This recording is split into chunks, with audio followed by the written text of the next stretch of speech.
I'll say it one last time, it's really a great honor and a privilege to have him here with us today. Our other two distinguished panelists. Professor Taner Akçam holds the Philustian Mugar Chair in Armenian Genocide Studies and Modern Armenian History at Clark University. He is the author of the books From Empire to Republic, Turkish Nationalism and the Armenian Genocide, Dialogue Across an International Divide, and A Shameful Act, the Armenian Genocide and the Question of Turkish Responsibility, as well as numerous other books and articles in Turkish, German, and English. He has recently published a major new book in Turkish that focuses on the Armenian Genocide through Ottoman and Turkish documents and sources, and which is in the process of being translated into English. Dr. Bedross Der Matossian is lecturer in the Department of History at Massachusetts Institute of Technology. He was born and raised in Jerusalem and is a graduate of the Hebrew University of Jerusalem, where he began his graduate studies in the Department of Islamic and Middle Eastern Studies. He completed his doctorate in Middle East History at Columbia University last year, 2008. His dissertation was entitled Ethnic Politics in Post-Revolutionary Ottoman Empire, Armenians, Arabs, and Jews in the Second Constitutional Period. What I would like to do first and foremost is to give Dr. Hagopian the opportunity to speak about his film and about his work and his journey that has brought him here today.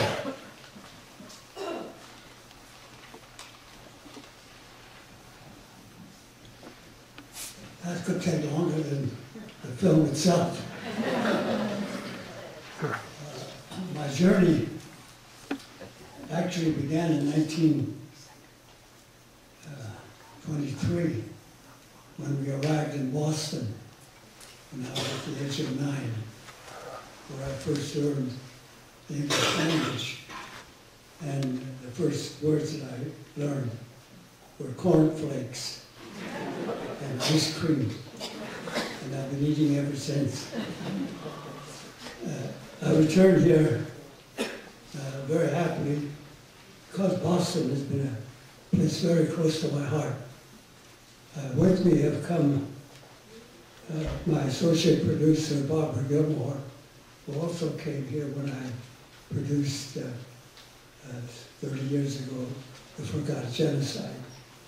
And also Jerry Papazian, who's a key member of our board of directors and the Armenian Film Foundation, and a key advisor to me, as well as my daughter and her husband, Joanne and John McNoyan, who represent,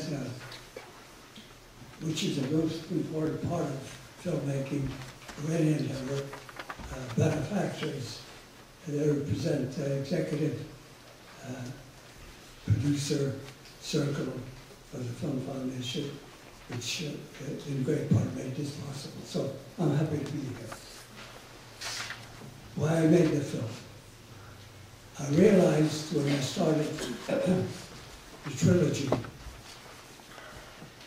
I didn't think of it as a trilogy. I thought of it as a 4-hour film on the Armenian Genocide. As I started putting it together, I soon realized there was so much material that could not be covered in a single film. And I learned through my research at Harvard and other research that you have to start eliminating. And I eliminated parts of it. And I remember a big producer, Solasser, in Hollywood, who said, "You haven't made a good film until you've thrown out what you think is the best part of the film. You keep throwing it out, throwing it out." And I know writers know this. You throw out good parts because they do not fit into what you're doing. So I kept throwing things out. And heartbreaks seemed to be a separate subject. So I made my first film of the trilogy. I decided it would have to be a trilogy. Harper, you called it the last days of Harper. We changed the name eventually to Voices from the Lake. Then what was left is what happened in the genocide on the western part of Turkey and the rest of the genocide, which is the Bedross part. And the western part seemed to revolve around German activity in the burning down that railway. That became Germany and the Secret Genocide. And then the final element, the many good parts that were still left, became this film, which was the story, the bulk of the story of what happened to the Armenians along the Euphrates River. And that pretty much tells the story of the genocide.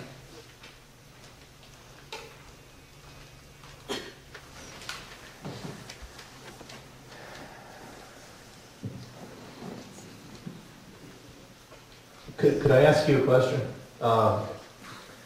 At what point in your career as a filmmaker did you decide to turn to documenting the Armenian Genocide and to interviewing survivors? Well, let me answer it this way. At what point did I first make a film on the Armenians? I was approached in 1965 and for some advice on how to celebrate or observe the commemoration.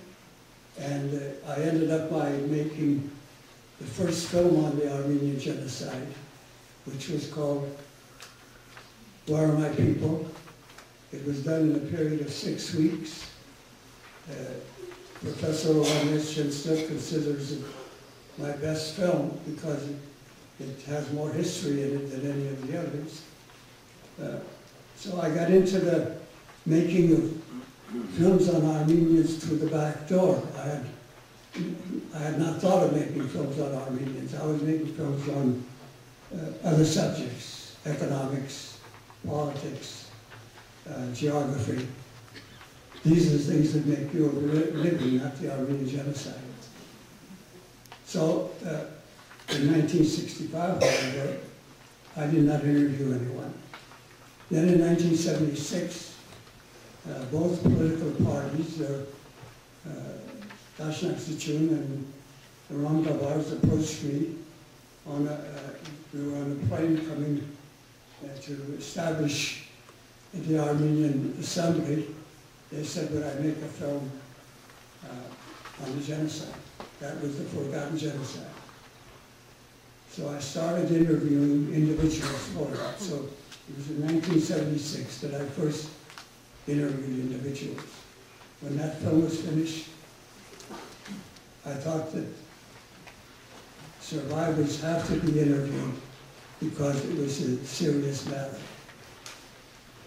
So in 1982 period, I began seriously in gathering survivors.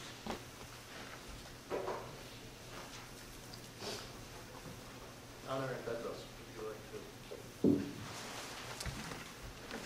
pass down the microphone?